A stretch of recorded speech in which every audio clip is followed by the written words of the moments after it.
dapat ba yung pag-uusapan natin? Eh, nalaman ko na yung katotohanan. Shane, kahit nalaman kong ampon ka, di pa rin nagbago yung pagtingin ko sa'yo. Kapatid pa rin kita. Kaya sana naman, magkapagalit kang ganyan kay tatay. Tindihin mo na lang kung bakit niya nilihim. Siguro, may dahilan siya. Ate, madaling sabihin yan. Paano kung ikaw lang sa kalagayan ko na malaman mo na ampun ka? Anong mararamdaman mo? Shane, naiintindihan kita. Masakit talaga yan. Nung nalaman kong ampun ka, nasaktan din ako. Dahil simula pagkabata, kasama na tayo. Huwag kang mag-alala, Shane. Mahal na mahal kita. Kahit nalaman kong di tayo totoo magkapatid, hindi kita iiwan. Ate, maraming salamat na iintindihan mo ako. Kahit nung nalaman ko na hindi tayo kami na magkapatid, hindi rin nagbago ang pagtingin ko sa'yo. Ate, mahal na mahal din kita. Paano, Shane? Tara na. Para rin makapag-usap kayo ni tatay ng maayos. Bin Mariel, dito pala kayong dalawa. Uwi na kayo. Pinahantay kayo ni tatay sa bahay. Ate, kuya, pwede niyo muna ba akong hayaan mapag-isa? Para naman ako makapag-isip. Mariel, kausapin mo nga na mabuti yung kapatid natin. Paano? Alit na ako, mapapagtrabaho eh. Sige, kuya. Kakusapin ko yun. O tay, tara na po sa loob. Nakaluto na po ako. Sabay-sabay na po tayo kumain nila kuya. Mariel anak, mauna na kayo ng kuya mong kumain. Busog pa kasi ako eh. Tsaka, iniisip ko rin yung kapatid nyo. Baka kasi mamaya, kung ano nang nangyayari sa kanya. Kahapon pa kasi hindi umuwi eh. Anak Mariel, ano ba kasi yung pinag-usapan yung dalawa kahapon? Eh tay, nasabi po niya kasi sa amin ni kuya kahapon, gusto daw po niya muna mapag-isa. Tsaka tay, kahapon ka pa po hindi kumakain yan eh. Baka naman po magkasakit ka na sa ginagawa mo. Sige na Mariel, mauna na kayong kumain. Hanapin ko lang yung kapatid nyo. Sige.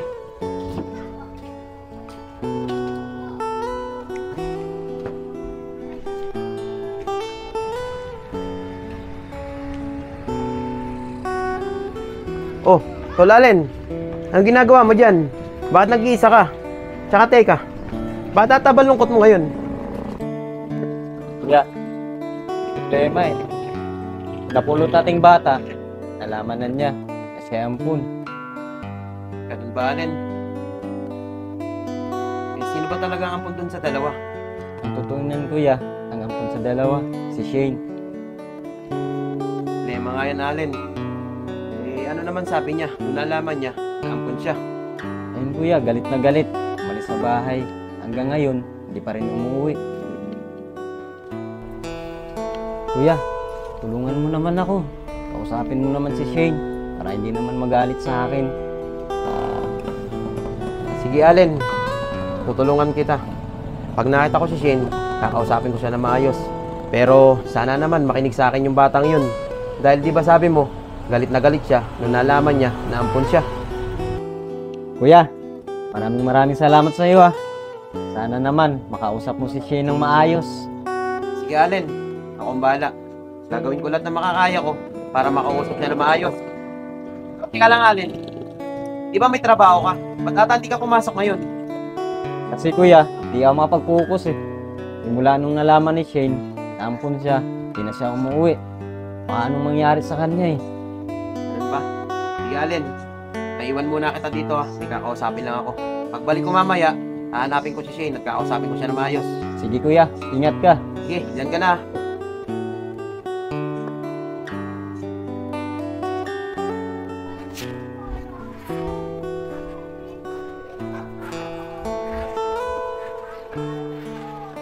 Mariel, papasok na ako ng trabaho ha.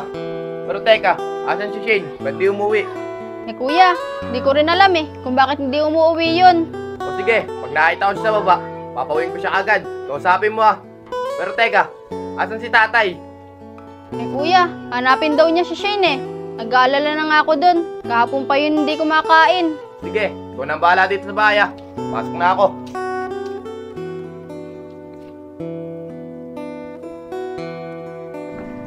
Pong, Oscar, mamaya sasama ko kayo.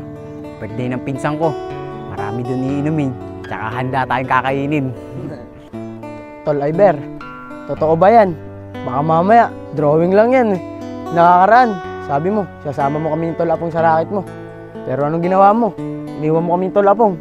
Sige Tol Iber, sasama kami mamaya. At iniwan mo kami nung nakakarang araw. Okay lang yun. Pero teka lang Iber, marami bang chicks dun? Oo naman Tol, sigurado ako may chicks dun.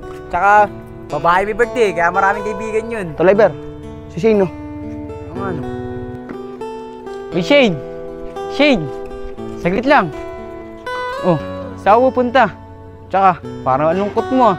Siguro pinagalitan ka naman ng tatay mo, no?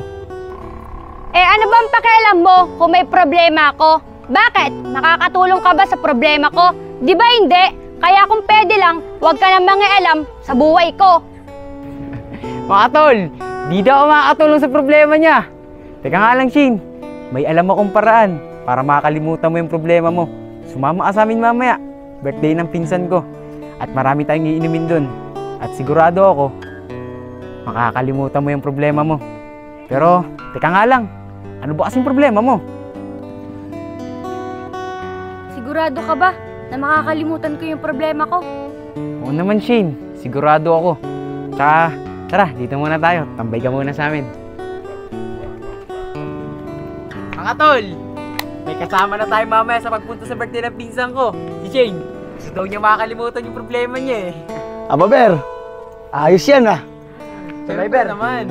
Bilib na talaga ako sa'yo. Ibang-iba talaga. O Shane, ba't nandito ka? Ba't kahapon ka pa hindi umuwi? Nahalap ka na ni tatay at ni Mariel. Eh kuya, ano bang pakialam mo kung di ako umuwi? Tsaka, hindi niyo naman ako tunay na kapatid, di ba? Aba Shane, sumasagot-sagot ka na sa akin ngayon ah. Mamaya mag-usap tayo pag uwi ko. Mga tol, pwede bang pakihatid na lang sa amin si Shane? Sige Tol Yayag, ihatid na namin yan. Sige Tol Apong, maraming salamat. Mamaya mag-usap tayo ah.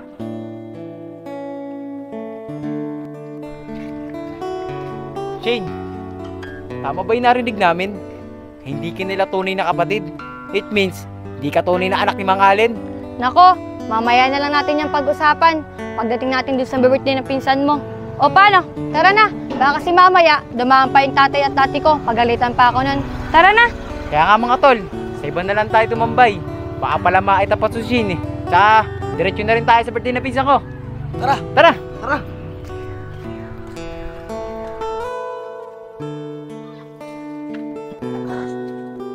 Tay, kamusta po?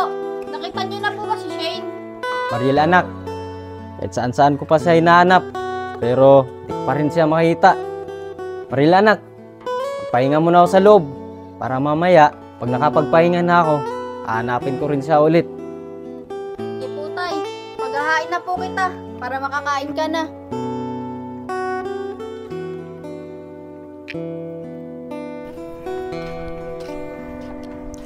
Lintik na Shane yan ah.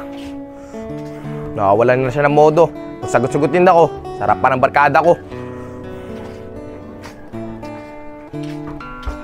Mariel! O kuya, nandiyan ka na pala. Tama-tama, nandito na si tatay. Si Shane, nandyan na ba? Wala pa nga kuya eh. Ano? Sabi ko sa mga barkada ko, iatid siya rito. Eh kuya, wala naman nag-atid sa kanya dito. Sige, antayin-antayin natin. Baka mamaya, pauwi na yun. Sige kuya, may bibili lang ako sa baba.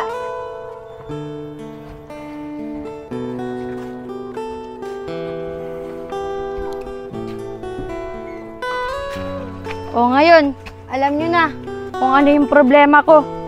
Kaya ngayon, huwag na kayo magtatanong sa akin dahil ayoko nang makulit. Ako Shane, hindi naman makungulit sa'yo. Pero, kahit nga yun, may nang sinabi ng tatay mo, naampun ka pala. Teka nga lang, Iber. Napapansin kita. Nakakadami ka na sa akin. Kanina ka pa yapos ng yapos. Ako Shane, hindi. Inaalalayan lang kita. Saan ka kasi nagpupunta? Napakahirap naman hanapin ng batang si Shane. Saan kaya nagpupunta yun? Oh, teka lang. Si Shane yun na. Oh, Shane! Ano nangyari dyan? Ba't ilata lasing na lasing yan? Kuya Solid, ito po namin si Shane. Lasing na lasing. Sasabihin na po sana namin para po maiuwi sa kanila. Ako, huwag niyong paglokohin na. Pare-pareho kayong lasing eh. Siguro kayong kainuman yan. Kuya Solid, hindi po. Hindi po kami ang kainuman yan. Para mga tol, tara na. Nandiyan na naman tito niya. Tara, tara. Tara na nga. Ikaw bata ka. Ano ba nangyayari sa'yo? Bakit ka nagkakaganyan? Tito, nasaktan po talaga ako ng sobra eh. Nalaman ko ampun po ako. Tito, ano pa nangyari kay Shane? O Mariel, akay mo yung kapatid mo. Nakita ko siya. Kasamaan yung mga kaibigan ng kuya mo. Lasing na lasing eh. Sige po, Tito. Ako na pong bahala kay Shane. Baka po kasi may pupuntahan pa kayo. Sigurado ka Mariel? Opo, Tito. Kaya ko na to. Sige, sige. Ingat kayo ha.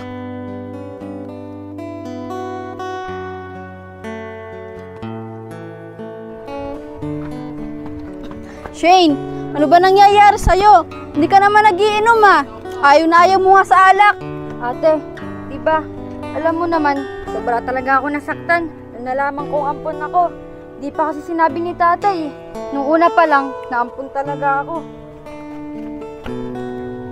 Shane, mag-ingat ka. Di ate. Tay! Kuya!